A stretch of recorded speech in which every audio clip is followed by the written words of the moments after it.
वो बिल जिसकी पूरे देश में चर्चा है, वो वक्फ संशोधन बिल लोकसभा में पास हो गया है। जी हां, आज की सबसे बड़ी खबर यही है कि वक्फ संशोधन बिल लोकसभा से पास हो गया है और वक्फ बिल के पक्ष में 288 वोट पड़े और इस बिल के खिलाफ 232 वोट पड़े। 12 घंटे की लंबी चर्चा के बाद वक्फ बिल लोकसभा से पास हो गया और अपनी पहली परीक्षा पास होने के बाद आज बिल को राज्यसभा में पेश किया जाएगा सरकार की तरफ से और वहां भी बिल पर चर्चा होगी। लेकिन इससे पहले कल 12 घंटे की चर्चा के बाद सत्ता पक्ष और विपक्ष में खूब बहस और दलीलों के दौर चले और उसके बाद बीती देर रात लोकसभा में बिल पर वोटिंग वहां पर की गई, जिसमें बिल के पक्ष में 288 वोट पड़े हैं और बिल के खिलाफ 232 वोट पड़े।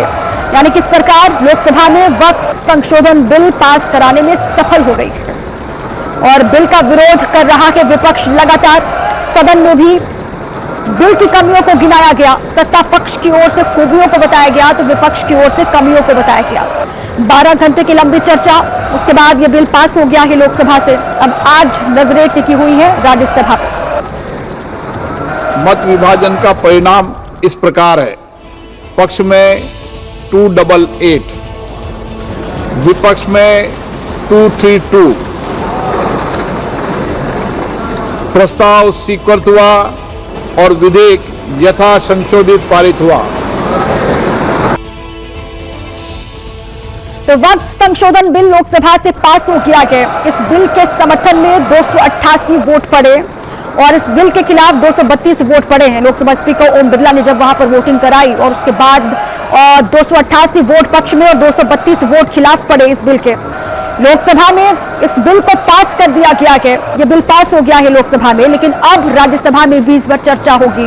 वक्त 8 घंटे का है।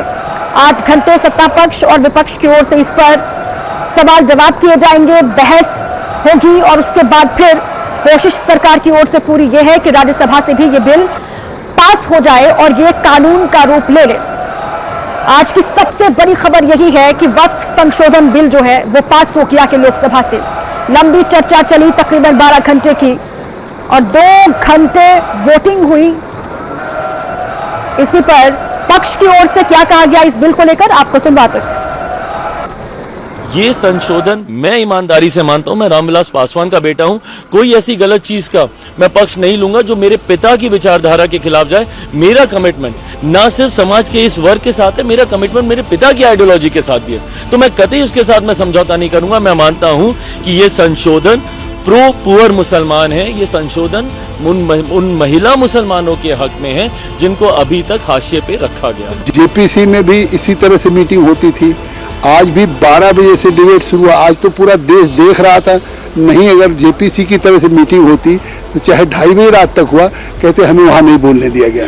क्योंकि जिस तरह से वो आज इस वक्त बिल को लेकर के जब गृह मंत्री अमित शाह जी ने कह दिया कि हम न मुतवल्ली में दखल करेंगे, न वक्फ की प्रॉपर्टी में दखल करेंगे, न वाकिफ में दखल करेंगे, केवल वक्फ की रखरखाव के लिए बेहतर एडमिनिस्ट्रेशन हो, उसकी इनकम हो, उसका फायदा गरीबों को मिले, वो है। इस स्पष्टीकरण के बाद भारत के गृह मंत्री अमित शाह जी के कहने के बाद भी वही राग अलाप रहे थे कि हम पे बुलडोज किया जा रहा है या ये है। जब कह दिया उन्होंने, कितने हमने फैसले सुनाए कि सुप्रीम कोर्ट, हाई कोर्ट में समय समय पे ये तय हुआ है कि कोई भी वक्फ बोर्ड ये रिलीजियस बॉडी नहीं है, स्टैच्यूटरी बॉडी है। रिलीजियस बॉडी होती तो शायद दखल नहीं होता, ये तो केवल रखरखाव की बॉडी। तो लोकसभा से वक्फ संशोधन बिल पास हो गया है। सत्ता पक्ष की ओर से बिल के पास होने के बाद क्या कहा गया वो आपने सुना। अब विपक्ष क्या कह रहा है वो भी आपको सुनवाते हैं। काला दिन है ये, इतिहास में लिखा जाएगा।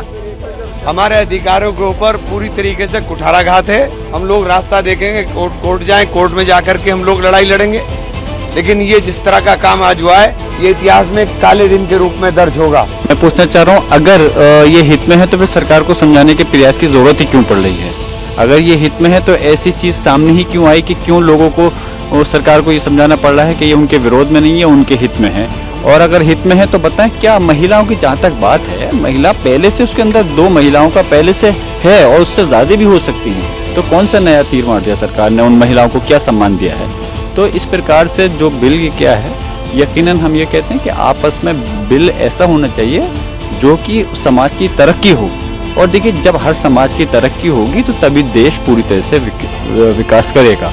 अगर एक समाज को टारगेट करेंगे तो फिर देश के प्रति, आप विकास के प्रति वो वफादारी नहीं कहला सकते। तो जियाउर रहमान बर्क समाजवादी पार्टी